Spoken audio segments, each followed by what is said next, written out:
Umpama warodatid dzulamu alaika, boleh jadi warodatid dzulamu akan menimpa dzulamu kegelapan alaika kepadamu, liu'arifaka agar engkau menyadari qadroma manna bihi alaika, kadar atau nilai sesuatu yang dianugerahkan Allah kepadamu. Qultu Imam Mazharuk menyatakan adzulam jam'u dzulmatin. Zulam itu adalah jamak dari kata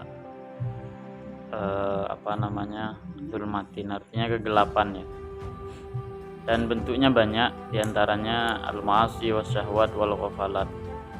Bentuknya adalah maksiat, syahwat dan lain sebagainya. Rubbama taqtadi bitawaqqu'u wa taqlil. Rubbama ini redaksi rubbama atau kata rubbama itu meniscayakan makna tawakku dan taklil. Tawakku itu artinya harapan, taklil itu maknanya jarang. Makanya tidak setiap yang terjadi di dalam teks ini berarti pasti. Artinya kalau mau diterjemah dengan seperti ini, maka rubbama waradatiz dzulamu alaika, sangat sedikit sebenarnya ada keburukan yang melewati kita atau menimpa kita kemudian membuat kita sadar, itu enggak banyak sebenarnya. Fatus'iru bit taqsim wa tanwi, sehingga dia perlu diklasifikasi.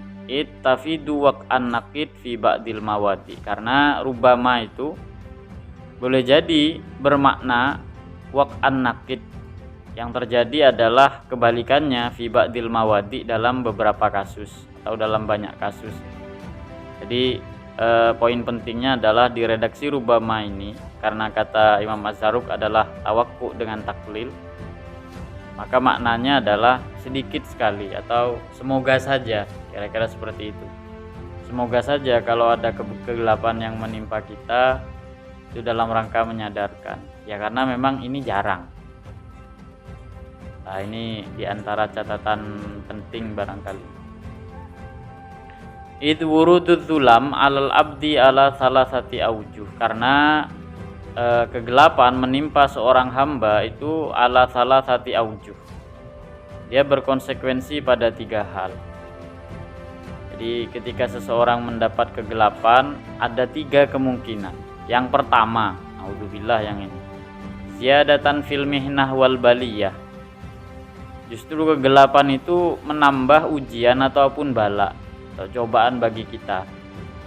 Wa uqubatan ala isaati adabin au isyanin akhor, dan itu adalah sebentuk siksaan atau hukuman karena kita sudah tidak bertata krama dengan baik atau melakukan kemaksiatan. Jadi tidak setiap sesuatu yang menimpa kita dan itu buruk kemudian kita anggap ini untuk menyadarkan kita, enggak. Kadang malah itu adalah suatu hukuman atau tambahan ujian karena kita sudah melakukan sesuatu yang keliru. Fa inna dzamba yajurru ila mislihi, karena dosa itu akan menarik kita ke dosa yang lain.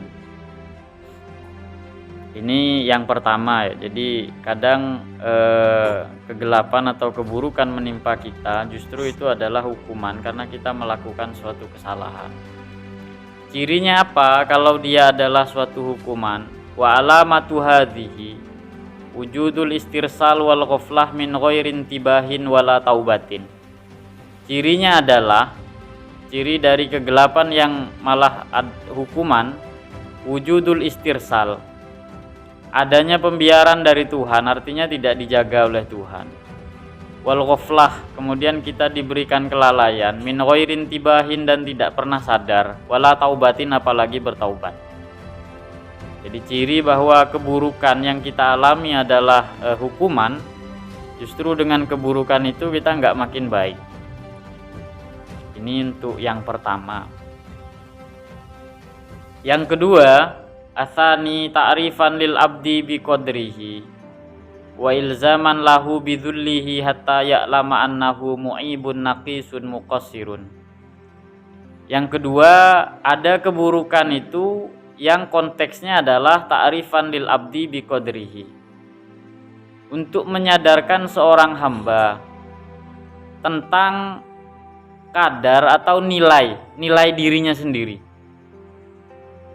wa ilzaman lahu bidzullihi, dan menegaskan betapa rendah si hamba tersebut, hatta ya'lama, sampai dia pun sadar, annahu mu'ibun naqisun muqassirun, dia pun sadar betapa dia itu orang yang buruk, orang yang minimalis dalam ibadah, dan orang yang tidak sempurna.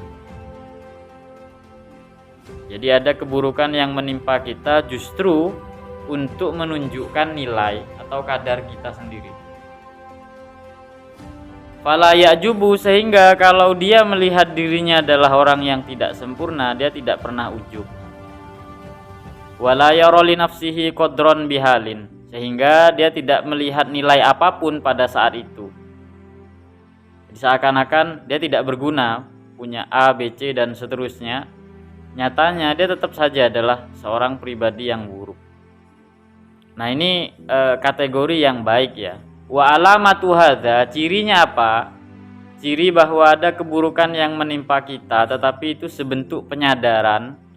Allah itu ngasih tahu tentang kadar atau nilai atau harga seorang hamba. Cirinya adalah wa alamatu hadza wujudun kisarihi wa tirarihi li rabbih fi halihi. Adalah dia patah hati, wattirorihi li rabbihi, dan dia pun kecewa untuk kemudian mengadu kepada Tuhannya fi halihi ketika itu. Jadi wujudul inkisar maknanya dia patah hati kepada dirinya sendiri ya. Karena sebagaimana disebut dalam hadis Nabi, ini adalah hadis qudsi ya, ana indal munkasirati qulubuhum li ajli. Kata Allah Ta'ala, aku itu bersama dengan orang yang al-munkasirah, orang yang hancur hatinya, qulubuhum tapi li ajli, karena keagunganku. Nah, atau dimaknai remuk redam juga boleh. Jadi kata Allah Ta'ala, aku bersama dengan orang yang hatinya hancur, tapi li ajli, karena keagunganku. Maksudnya contoh yang paling sederhana, Allah itu kan agung. Loh kok kita kemudian memberikan sesuatu atau peribadatan yang tidak sempurna, lalu akhirnya dia kecewa dengan ibadahnya sendiri, dalam arti Allah nggak layak, harusnya bisa lebih dari ini. Nah, ketika seseorang mengalami kondisi seperti itu, dia kecewa kepada dirinya sendiri karena merasa kurang berbakti barangkali kepada Tuhan, kurang menghamba, maka itu adalah hamba yang baik ya, yang disebut di dalam hadis bahwa justru Allah bersama dengan orang-orang yang seperti itu. Ini untuk kategori yang kedua. Kemudian yang ketiga ini baru masuk dalam kategori yang ada di hikmah sekarang. Yang ketiga adalah tahqiqon liminnatillahi alaihi fima aulahu. Adalah tahqiqon, jadi ujian yang menimpa seseorang tidak lain dan tidak bukan untuk menyatakan atau membuat nyata liminnatillahi alaihi, anugerah Allah kepadanya, fima aulahu, perihal apa yang Allah berikan kepada dia. Id kana mu'afahu kubila mimmabtalahu bihi, karena ampunan Tuhan sudah dia terima ya, sebelum kemudian dia mendapat ujian ataupun cobaan. Jadi sebenarnya dia adalah pribadi yang baik, artinya dia pernah melakukan kesalahan dan Allah mengampuninya. Loh kok masih ditambah lagi, ditambah dengan keburukan yang lain? Itu tujuannya tahqiqon liminnatillahi alaihi, agar dia itu semakin yakin dan bagi dia semakin nyata kemudian anugerah Allah Ta'ala. Wa alamatuhu, ciri bahwa keburukan justru menjadi tahqiqon liminnatillah. Justru keburukan itu sesuatu yang akan membuat anugerah Allah tampak nyata bagi seseorang adalah ta'jilul aubah waruju' li halihi ma'altizamis syukri fi halihi daiman. Jadi cirinya adalah ta'jilul aubah, dia segera bertaubat. Karena aubah ini sebenarnya lebih tinggi dari sekedar taubat ya. Jadi taubat itu kan dari kesalahan. Jadi kalau aubah ini justru dia bertaubat dari istilahnya Imam Ar-Razi itu tarkul afdol. Jadi kalau bertaubat dari kesalahan itu namanya taubatun. Tapi kalau aubah itu adalah tarkul afdol, meninggalkan sesuatu yang lebih baik. Jadi dia malah memilih sesuatu yang baik. Jadi bukan salah ini, melainkan ada dua hal, yang satu lebih baik, yang satu baik levelnya, kira-kira seperti itu. Kemudian dia malah keliru karena dia tarkul afdol, meninggalkan sesuatu yang lebih utama.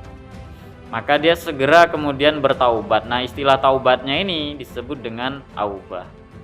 Makanya aubah ini mengacu kepada taubatnya orang-orang yang sudah baik. Jadi bukan taubat dari dosa lagi, tetapi taubat dari tarkul afdol, meninggalkan sesuatu yang lebih utama. Cirinya itu kemudian warujuk lihalihi, dan segera kembali pada kondisi spiritualnya. Yang pertama maksudnya yang lebih baik, artinya segera sadar bahwa dia sedang tarkul afdol. Kemudian dia tidak lepas dengan ma'altizami syukri fi halihi. Dia selalu bersyukur. Dia selalu bersyukur fi halihi daiman, perihal kondisi yang dialaminya. Daiman, selama-lamanya. Artinya dia tidak seperti level yang kedua. Di level yang kedua tadi kan orangnya adalah wujudu ingkisarihi. Dia kecewa terhadap ibadahnya, tapi dia tidak bersyukur. Yang membedakan itu. Sementara untuk level yang ketiga ini, dia nerima kondisi dia, kemudian dia malah bersyukur. Bersyukur karena minnah dari Allah Ta'ala atau anugerah dari Allah Ta'ala itu nampak semakin nyata. Maka ini levelnya sudah beda atau lebih tinggi dari level yang kedua tadi. Jadi kalau level yang kedua condong mengutuk diri, dia kecewa kepada dirinya sendiri, artinya sisi kekecewaan pada dirinya sendiri mengalahkan syukurnya. Sementara yang ketiga, rasa syukur dia itu mengalahkan rasa kecewanya, walaupun dia salah. Ini untuk level yang ketiga. Makanya untuk kedua level ini, baik level yang kedua ataupun yang ketiga, ini munajatnya adalah sebagaimana yang disampaikan oleh Syekh Ibnu Athaillah di bagian akhir ya, yaitu kaifa a'zimu wa antal qahir wa kaifa la a'zimu wa antal amir. Ya Allah, bagaimana mungkin aku tidak bertekad untuk jadi orang baik? Wa antal amir, sementara kaifa azimu, bagaimana mungkin aku bisa bertekad jadi orang baik? Wa antal qahir, sementara engkau adalah zat yang maha memiliki otoritas. Walhasil kita mau bertekad bagaimanapun, kalau Allah ditakdir bermaksiat ya pasti bermaksiat. Tetapi wa kaifa la azimu, bagaimana mungkin aku tidak bertekad jadi orang baik? Wa antal amir, sementara engkau adalah zat yang memerintahkan untuk kita berbuat baik. Nah, makanya dua sudut pandang ini tetap dipakai. Jadi kita itu wajib azimu, artinya bertekad jadi orang baik, li'annallaha amir, karena Allah memerintahkan itu. Kemudian kita juga harus tidak ngotot ya, walaupun niat kita baik, li'annallaha al-qahir, karena Allah itu adalah zat yang maha memiliki otoritas. Jadi hebat apapun misalnya kita berjuang, tetap saja nanti takdir Allah yang menang. Nah, oke. Sebagai kesimpulan untuk poin yang terakhir, warubama waradatiz zulamu alaika liyu'arifaka qadrama man nabihi alaika. Ini menegaskan betapa Allah Ta'ala itu punya sifat al-qahhar ya. Allah itu punya sifat otoriter. Kenapa? Karena ini sebagaimana disebut dalam Al-Qur'an, Allah Ta'ala itu diantara af'alnya adalah yukhrijul hayya minal mayyit wa yukhrijul mayyita minal hayy. Allah itu bisa membuat sesuatu yang hidup dari sesuatu yang mati. Sebagaimana juga Allah bisa membuat sesuatu yang mati itu muncul dari sesuatu yang hidup.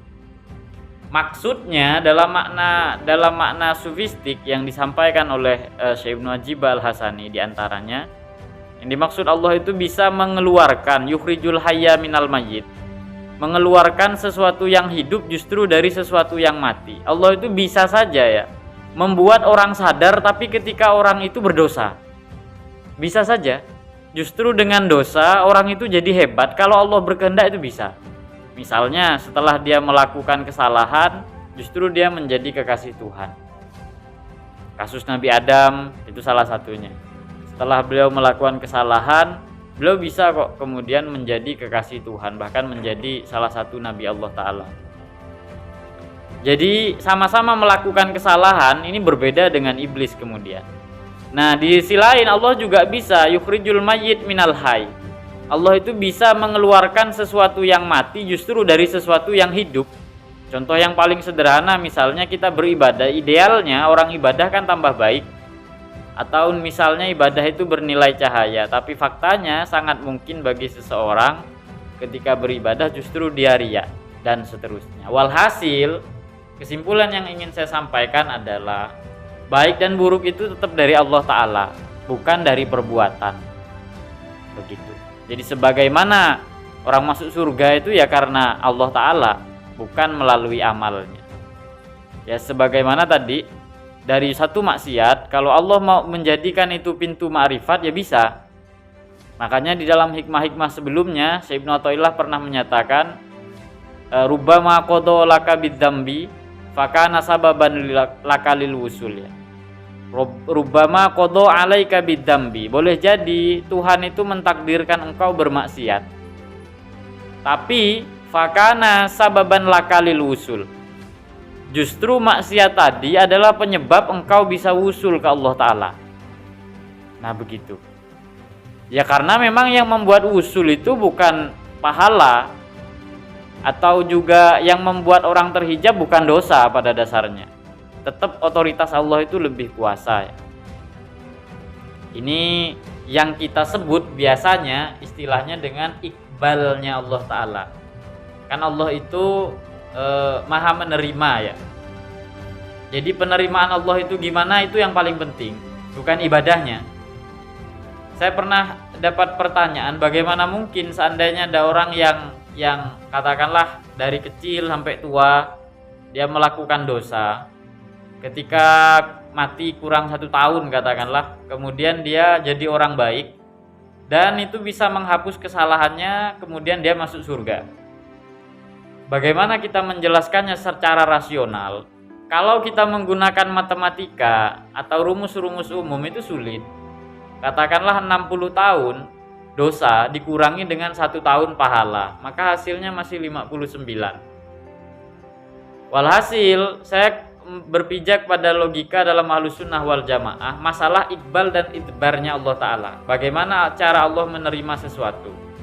Maka saya memberikan analogi. Misalnya saya punya hutang kepada seseorang katakanlah 50 juta. Lalu saya sudah bekerja serius untuk melunasi, tapi faktanya saya cuma bisa punya uang katakanlah 1 juta. Dan ketika saya kasih ke dia, ini saya mau bayar hutang 1 juta. Saya udah berupaya tapi masih belum dapat. Lalu orang itu bilang, ya sudah 1 juta ini saya anggap lunas. Sudah sama dengan 50 juta. Berarti kan ini masalah penerimaan. Kalau orang yang menerima tadi sanggup menghargai uang 1 juta itu senilai dengan 50 juta, maka hutangnya pun lunas. Sehingga dalam kasus tadi bisa disimpulkan bahwa poin yang paling penting bukan seberapa banyak uang kalau kasus hutang ya yang kita kasih sebenarnya atau yang kita bayarkan, tetapi penerimaan orang tersebut bagaimana. Nah begitu juga dengan Allah Ta'ala. Seandainya Allah menerima dosa kita tadi, kemudian kita bertaubat dengan itu, dan Allah menjadikan kita sebagai min jumlati auliyaihi, maka gak ada problem, gak ada kemudian hal yang menyelisihi hukum adat ataupun kemudian hukum akal dalam kasus ini. Jadi semuanya serba bisa. Inilah diantara keunggulan akidah Ahlussunnah wal Jamaah yang mengatakan bahwa seandainya seseorang masuk surga itu ya bifadlillah, seandainya seseorang masuk neraka ya bi'adlihi. Jadi keunggulannya kira-kira seperti itu. Sehingga orang yang katakanlah dari kecil berbuat baik itu belum tentu juga kemudian dia bisa memastikan masuk surga. Karena faktanya masuk surga itu tidak bergantung kepada itu, melainkan pada penerimaan Allah Ta'ala. Dan kalau Allah mau menolak, apakah butuh rasionalisasi? Ya itu sudah tidak diperlukan sebenarnya. Dan kalaupun butuh rasionalisasi, karena Allah punya sifat Al-Hakim, itu pasti banyak sekali caranya. Misal orang yang berbuat baik kemudian pahalanya tidak dia peroleh gara-gara misalnya dia riya, ujub, sum'ah dan lain sebagainya. Dengan cara itu kan Allah Ta'ala bisa kemudian menolak amal seorang hamba, karena Allah punya kuasa penuh. Jadi jangan hanya berpijak pada sifat adilnya, tapi juga pada sifat hakim atau hikmahnya. Karena dengan sifat hikmah ini kita masih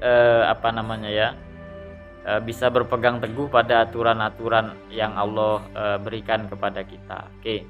Jadi itu kira-kira kesimpulan ayat ini. Hikmah yang sekarang kesimpulannya tidak lain dan tidak bukan, zulamun itu nggak akan jadi problem seandainya Allah justru menghendaki kita dengan perantara zulmah tadi untuk sadar ya. Sebagaimana kebaikan pun kalau membuat hijab bagi kita itu juga bisa saja bagi Allah Ta'ala. Walhasil yang paling penting adalah ridho dengan takdir yang ada, maksudnya begitu. Takdir yang sudah kita terima maksud saya ya, yang sudah kita terima ini ya sudah kita terima saja. Adapun kedepannya gimana ya tetap kita berusaha, karena sama-sama nggak tahu takdir Tuhan gimana. Jadi poinnya tadi ridho, karena Allah itu sanggup membuat sesuatu yang buruk seketika menjadi sesuatu yang baik. Mungkin itu dari saya, wallahu a'lam bishawab.